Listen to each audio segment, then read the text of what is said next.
Bienvenidos a Primum Gradus, tu podcast de historia y humanidades en general. Bueno, pues seguimos con estos programas recopilatorios propios del verano. Así le volvemos a dar una segunda vida a programas antiguos, que a lo mejor alguno que acaba de incorporarse como seguidor del programa, pues no los ha podido escuchar y yo se lo facilito. Y bueno, pues seguimos rescatando aquellos episodios pequeñitos de aquel experimento del almanaque de Primum Gradus que duró el enero de 2019. Luego vi que no podía seguir con él. Son episodios cortitos. Hoy en concreto los tres son los siguientes. Van por orden de aparición. 13 de enero, 15 de enero y 16 de enero de 2019 respectivamente. El primero habla sobre la historia de la lata de conserva. El segundo sobre las leyes ecologistas de la Alemania nazi. Y el tercero sobre el nacimiento de las etiquetas de precios. Eso que nos parece tan normal que vayamos a un supermercado y tenga cada producto su precio etiquetado. Bueno, pues no es lo normal. Hasta hace relativamente poco en Occidente todavía se regateaba. Digo en Occidente porque en muchos países del mundo todavía se sigue regateando. Lo de las etiquetas de precio, pues bueno, no se lleva. Pero no me enrollo más. Vamos a ver y a escuchar, mejor dicho, estos tres programas.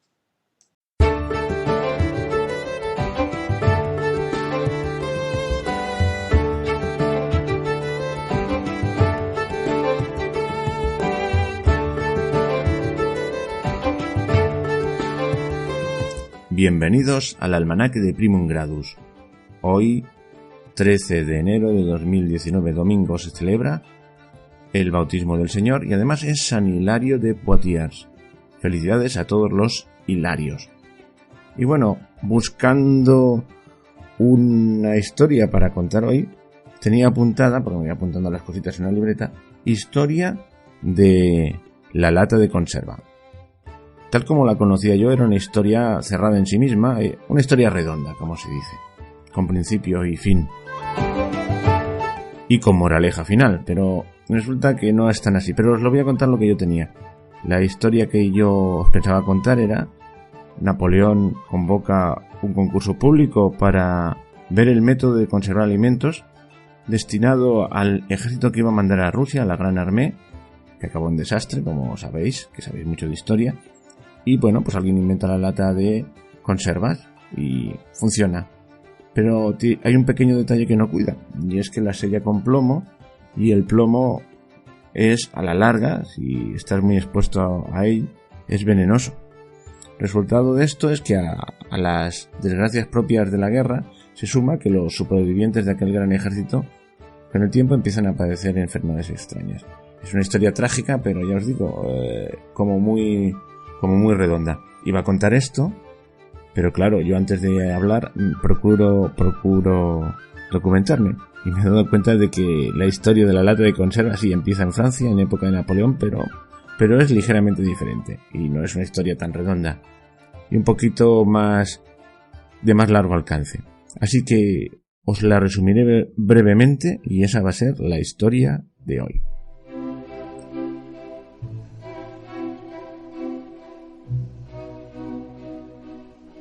La conservación de los alimentos ha traído de cabeza al hombre desde siempre.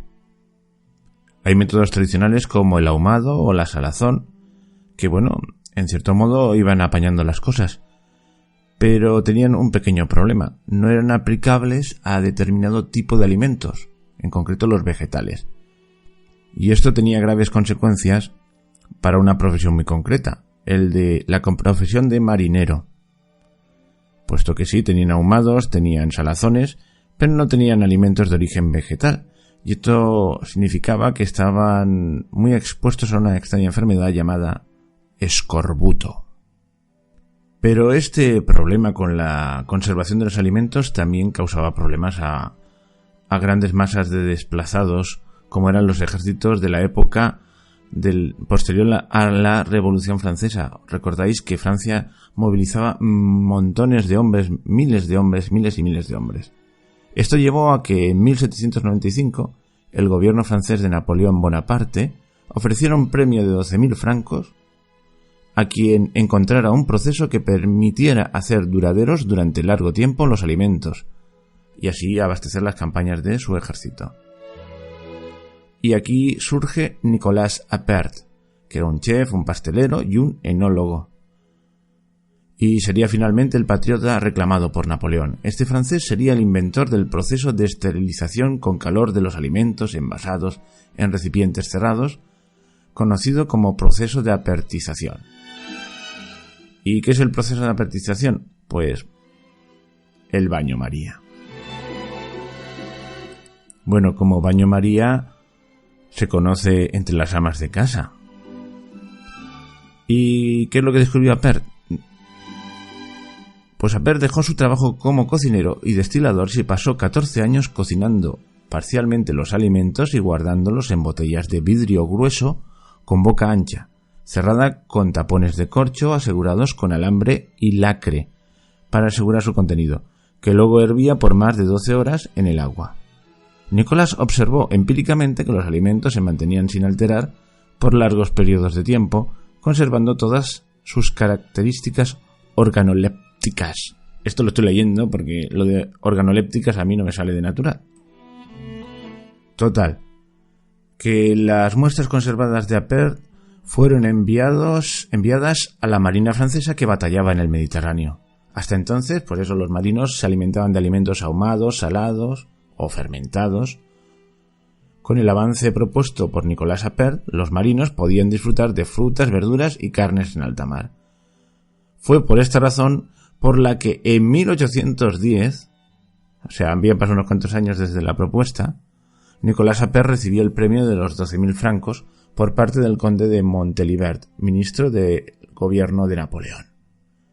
Bueno, pues esta es la verdadera historia de las primeras latas de conserva. Pero eran de cristal, o sea que eran poco prácticas para el ejército de tierra, porque eran muy frágiles. Así que había que darle otra vuelta de tuerca a esto.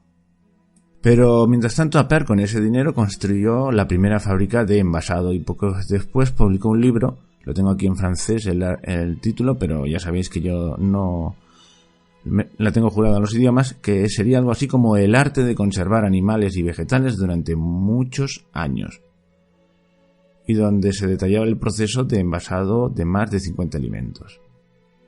Y escribe las distintas etapas. Bueno, porque he dicho el baño María para simplificar, pero depende del alimento. Bueno, era un poquito más complicado, pero básicamente era esto. Ahora aún no ha llegado el metal. Vamos a ver cuándo llega el metal. La cuestión es que después de la derrota francesa, cuando entraron los ejércitos aliados en Francia, pues descubrieron este método, pero había que perfeccionarlo. Los tarritos de cristal no funcionaron a la perfección, eran difíciles de sellar, el tapón de corcho, se rompían. Pero claro, pasó a los distintos países europeos y a Estados Unidos. El primero en perfeccionar el sistema fue el británico Peter Durrant, quien en 1810, o sea, al poquito de que su correspondiente francés hubiese recibido el premio, patentó el proceso que permitió la transformación de las botellas de vidrio de Appert en frascos cilíndricos de hierro forjado o acero bañado en estaño, sellados al vacío.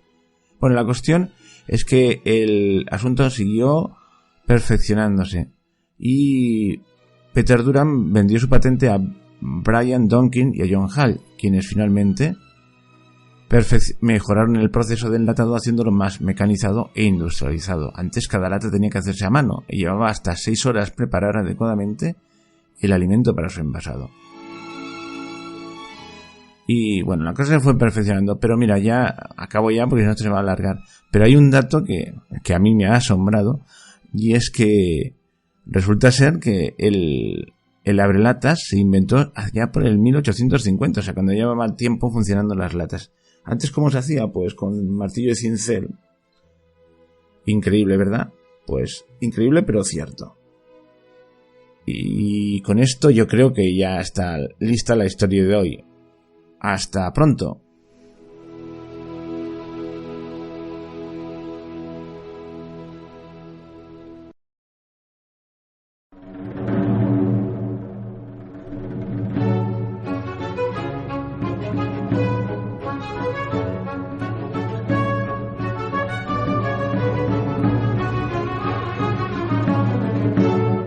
Bienvenidos al almanaque de Primum Gradus. Hoy, 15 de enero de 2019. San Mauro Abad y Santa Raquel, la esposa de Jacob, la bella esposa de Jacob. Bueno, pues a los que se llamen Mauro o Raquel, muchas felicidades. Yo hoy voy a contar una historia de ecologismo y que espero que no se interprete mal, porque tiene por protagonista nada más y nada menos que a Adolf Hitler y a su partido, el partido nazi. Nos cuesta creer que, después de todas las atrocidades que se cometieron en nombre de esa ideología, cupiese en la cabeza y en los corazones de sus seguidores un auténtico y genuino amor por la naturaleza, pero así fue. Bueno, había de todo como en botica. Yo no me imagino a Hermann Göring, que era un bon vivant, pues no sé, haciéndose el vegetariano. Pero Hitler sí que lo era. Tenía pasión por su perra Blondie y además no admitía que se fumara en su presencia, y cuando compartía la mesa con personas que comían carne, dicen sus biógrafos que les describía con lujo de detalle los horrores del matadero. De hecho, él mismo declaró que en el nuevo Reich no debe haber cabida para la crueldad con los animales. Y esto se materializó en varias leyes. La Ley de Protección de los Animales, renuncio a pronunciarlo en alemán, de 1933, la Ley de Caza, de 1934, y la Ley de Protección de la Naturaleza, de 1935, cuyo texto haría las delicias de cualquier ecologista moderno. Y ya sabéis que me gusta contrastar las noticias, y he ido a fuentes diversas, pero sobre todo me he quedado con una que es de la página web que se llama ecosofia.org, que como imagináis con el nombre pues es una página ecologista y reconoce que sus textos estaban muy bien. Pero había mucho de ideología política. Era la idea pangermánica de la pertenencia a la propia tierra, un poco el retorno al paganismo, a la madre tierra. La naturaleza, así con mayúscula, era ejemplo y base, la ley del más fuerte que impera en la naturaleza, y el triunfo de los más preparados y los mejores genéticamente es básica en la ideología y la propaganda nazi. Todo se junta. De este modo, los dirigentes del partido nazi no tenían más deber que proteger y defender esta naturaleza natural, que es fuente del modo de ser germánico. De ahí que la naturaleza fuera protegida como madre amorosa y acogedora, abarcante del ser humano. Por ello, en su ley de protección establecieron la figura de los monumentos naturales como creaciones originales de la naturaleza, cuya presentación resulta de un interés público motivado por su importancia y su significación científica, histórica, patriótica. Eso ponía en la ley. Y bueno, claro, naturalmente esta página se desmarca y dice que, bueno, una cosa es que fuesen unos ecologistas ejemplares, pero desde luego no están de acuerdo con las barbaridades que hicieron. No hacía falta que se disculpasen. Grandes tiranos y grandes salvajes tienen su atisbo de sensibilidad. A mí, en particular, lo del ecologismo no es una cosa que me haga mucha gracia, pero jamás diría que los ecologistas son nazis. A cada uno lo suyo. Igual que a alguien que le guste el Volkswagen escarabajo, no diría que es un nazi, aunque fue el coche del pueblo alemán, pueblo, Wagen, coche, y se diseñó en época de Hitler, aunque creo que se empezó a construir después de acabada la Segunda Guerra Mundial. O cuando voy en avión, no pienso que el avión a reacción empezó a desarrollarse en la Alemania de Hitler. Sencillamente que uno no puede ser malo las 24 horas del día. También nos sirve para darnos cuenta que a veces filtramos un mosquito y nos tragamos un camello. Había leyes contra la vivisección de animales y sin embargo se hacían vivisecciones de judíos. Misterios de la humanidad. Me ha salido un poco tétrico el almanaque de hoy, pero bueno. Si os ha gustado, pues poned un me gusta, y si os ha parecido muy tétrico no pongáis nada. ¡Hasta la próxima!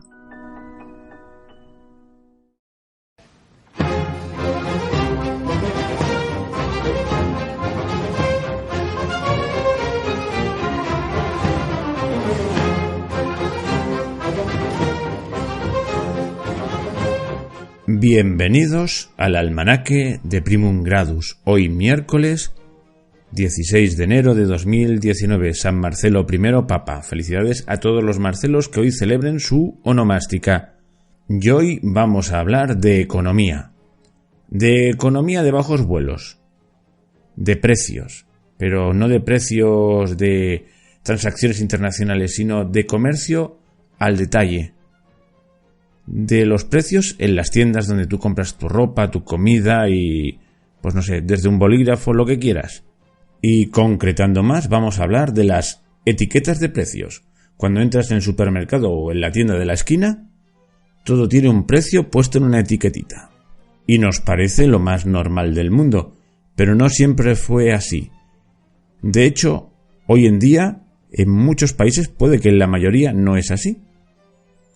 Todos los países que se salen de la órbita occidental, es decir, de Europa y América, y algunos países de Oriente, como pueden ser Japón, pues resulta que lo que se lleva en esos países es el noble arte, o el engorroso arte, según como se mire, del regateo. Pues en Europa y en el mundo occidental en general siempre fue así hasta allá por los años 1860. Pues esta es la historia de los precios fijos en las tiendas.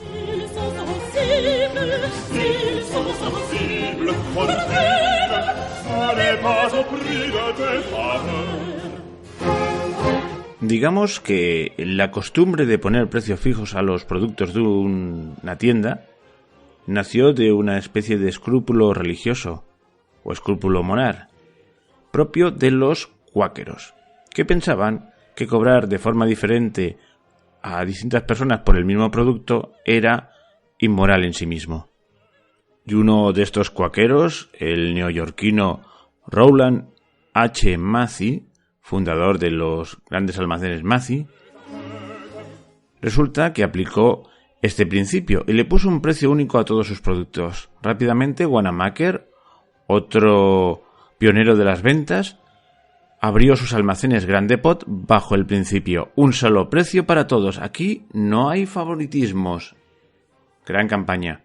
Rápidamente, otros comerciantes minoristas se apuntaron al carro. Veían las evidentes ventajas de los precios fijos.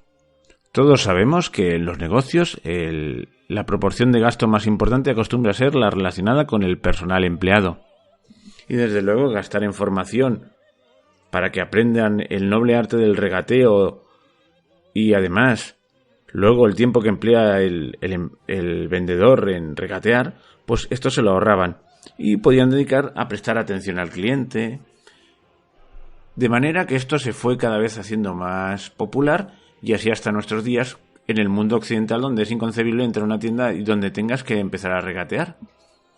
Y ya os digo, esto ha quedado en el mundo minorista porque entre empresas y entre grandes pedidos siempre está lo del regateo.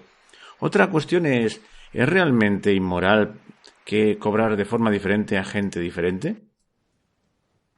Esto está por ver.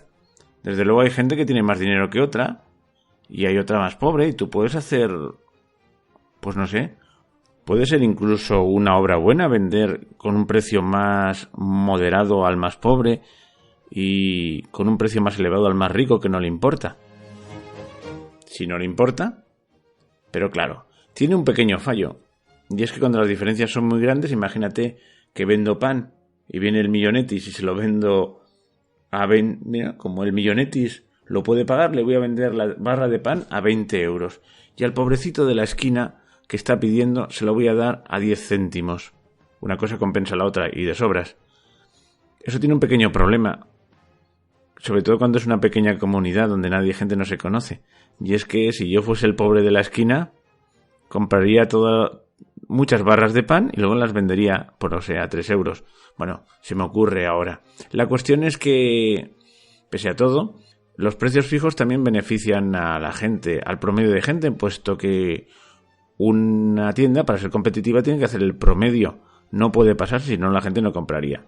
Aunque me diréis, hay sitios que venden más caros que otros, sí, pero venden lujo o venden marca. Donde desde luego sí que está más abierta la mano para hacer precios diferenciados es en todo el tema de los servicios personales. Si tú eres un médico y consideras que a una persona pobre, le tienes que cobrar menos, no hay peligro de que luego abuse de esa situación, porque el servicio lo lleva en sí mismo. A mí personalmente el tema de regatear me fastidia mucho, pero no sé si a vosotros. Y yo he lanzado muchos temas y no he resuelto ninguno. Quizás esto daría para un debate. Pero bueno, aquí tenéis la curiosa forma de inventarse los precios fijos en los comercios, que a la larga, pues eso, yo creo que nos ha beneficiado a todos. Por lo menos ahorramos tiempo. Pero soy consciente de que lo que digo puede dar lugar a debates. A lo mejor a ti te gustan más las relaciones humanas y el regateo, y no tanto ir con tantas prisas. O sea que yo creo que se puede disentir de mi opinión. Creo que he sacado un tema que daría hasta para un debate, pero ya aquí lo dejo. Pues nada, hasta mañana.